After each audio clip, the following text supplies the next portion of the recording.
president of the Central Committee of the Communist Party of China. And this journey has been going on for almost 16 years now. So China is a second home to us, as Pakistan is a second home to you.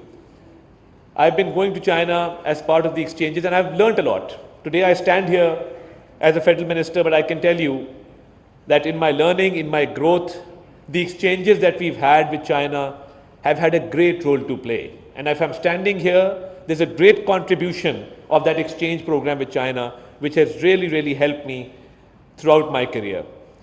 And, you know, from Beijing to Chengdu, from Jilin to Guangzhou, we've been all over China, and we've not only learnt a great deal, but we've learnt about the uniqueness of this friendship. When we say that this friendship is an all-weather friendship, when we say that it's time-tested, what does that mean? It essentially means that we've been there for each other in good times and bad times. As they say, a friend in need is a friend indeed.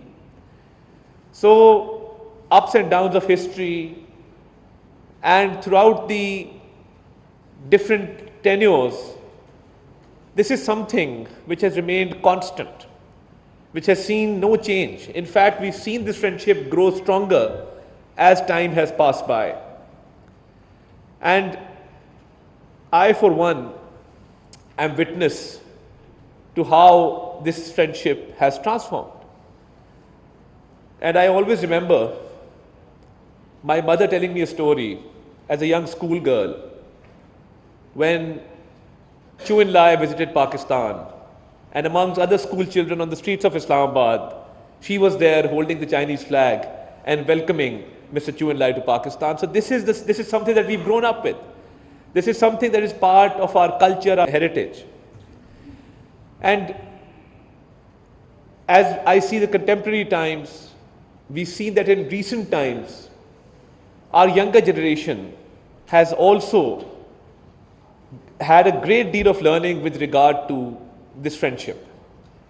So my gratitude to you, Mr. Yang, to the Chinese mission in Islamabad, to your great leadership, to His Excellency President Xi, to Premier Lee, who've been so considerate when it comes to Pakistan. And climate change is a global phenomenon. We've suffered the devastating consequences of climate change. Pakistan contributes less than 1% of carbon emissions globally. But when it comes to suffering the devastating consequences, we're in the top 10 countries who are suffering from climate change. So my heartfelt gratitude for helping us out in this time when we had devastating floods and our population was suffering in different parts of Pakistan, especially in Punjab. And these names that are written here, these are very familiar names because these are companies who have contributed a great deal to Pakistan. And when Dr. Arfa Iqbal was in China, she knows that we visited most of them during her tenure when she was heading the Trade and Commerce Office in the embassy in Beijing. And as I say that these are no strangers. As part of the corporate social responsibility, they've gone one step ahead because they know that this bond, this friendship is unbreakable. And this is something which we remain grateful for. And I would also like to highlight that whenever we've been faced with such dire situation, China has always reached out, China has always been there, and China is a friend that we can always count on, a reliable friend. And when we talk about friendship, the uniqueness of this friendship is that when we say iron brothers, this is a term that is unique between China and Pakistan.